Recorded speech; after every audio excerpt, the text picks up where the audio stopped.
Voilà, bonjour à chacun, ou bon après-midi, ou bonne soirée, selon votre lieu géographique. Que le Seigneur vous bénisse. Bienvenue dans un message pour toi. Nous lirons ce jour dans le Proverbe chapitre 15, et nous lirons le verset 8. Proverbe chapitre 15, verset 8. En attendant que les autres nous rejoignent, je vous propose de marquer une très courte pause en secondes, et nous nous retrouvons dans quelques instants. Vous regardez un message pour toi. Jésus sauve. Jésus guérit. Jésus t'aime.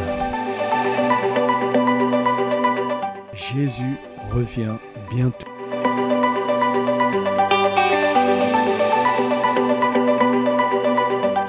Bonne écoute et que Dieu vous bénisse.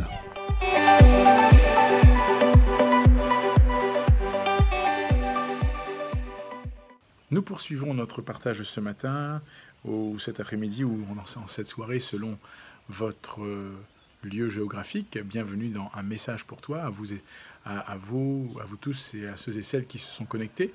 Que Dieu vous accorde toute sa grâce. Je lis aujourd'hui dans le Proverbe chapitre 15, verset 8, il est dit « Le sacrifice des méchants est en horreur à l'Éternel, mais la prière des hommes droits lui est agréable. » Alors bien sûr, ceux qui, entre guillemets, rejettent Dieu et dénigrent Dieu, la Bible dit que le sacrifice qu'ils font, si tant est qu'ils aient offert un sacrifice quelconque, tout ce qu'ils peuvent faire, entre guillemets, sont en horreur à l'Éternel. Ceci étant, la Bible dit que la prière des hommes droits lui est agréable. Et je crois que c'est là où nous devons réaliser combien Dieu nous appelle à être cet homme, cette femme qui soit caractérisée d'hommes et de femmes qui soient droites. Est-ce que cela signifie, entre guillemets, que nous ne pouvons plus faire d'erreur? Non. La Bible dit simplement ici que ce sont des hommes dont le cœur est droit, dont le cœur est attaché à Dieu, dont le cœur cherche avant tout à faire la volonté de Dieu, dont le cœur est consacré à Dieu. Alors la Bible dit, pour eux, la prière des hommes droits est agréable à l'Éternel. Alors c'est tout cela pour nous encourager à nourrir cette droiture de cœur, à nourrir cette consécration de cœur, et que nous puissions connaître et comprendre que nous avons raison de pouvoir nourrir cette attitude de cœur, parce que la Bible dit alors que la prière des hommes droits lui est agréable. Dieu agrée, Dieu honore nos prières. Lorsque nous y sommes consacrés, lorsque nous sommes droits dans notre cœur, lorsque nous cherchons ce qui plaît à Dieu, ce qui sied à Dieu, ce qui honore Dieu, la Bible dit que notre prière, Dieu la voit comme étant agréable.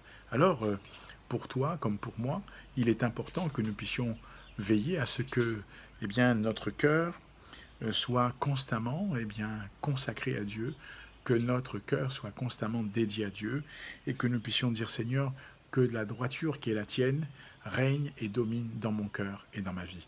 Parce que c'est là ce que Dieu veut, c'est là ce que Dieu souhaite, c'est là ce que Dieu attend. Alors je prie que Dieu t'encourage, que Dieu te visite, que Dieu te fortifie, que Dieu t'accorde ce qu'il y a de meilleur. Et où que tu sois, va un peu plus loin, cherche encore à connaître ce Dieu-là si tu ne l'as pas encore fait. En partenariat avec nos amis de la CMM, il y a un QR code qui s'affiche, ou alors en bas de ton écran, une adresse URL qui va te permettre, en la recopiant, d'être sur une page intitulée « Un guide pour la vie ». Et tu as là un parcours, et je t'encourage à faire ces parcours avec la parole de Dieu, et que toi tu puisses grandir et te développer et gagner en maturité et en profondeur de connaissance, et surtout être un homme, une femme qui constamment veille à ce que son cœur soit droit. Un homme, une femme qui soit droite. Que Dieu te bénisse, que Dieu t'encourage, que Dieu te visite et te fortifie. Je t'encourage à partager cette vidéo autant que faire se peut, et surtout, vis la parole. Que Dieu te garde. Je te souhaite encore une très bonne matinée, ou une très bonne après-midi, ou une très bonne soirée, et te dis à bientôt pour un message pour toi.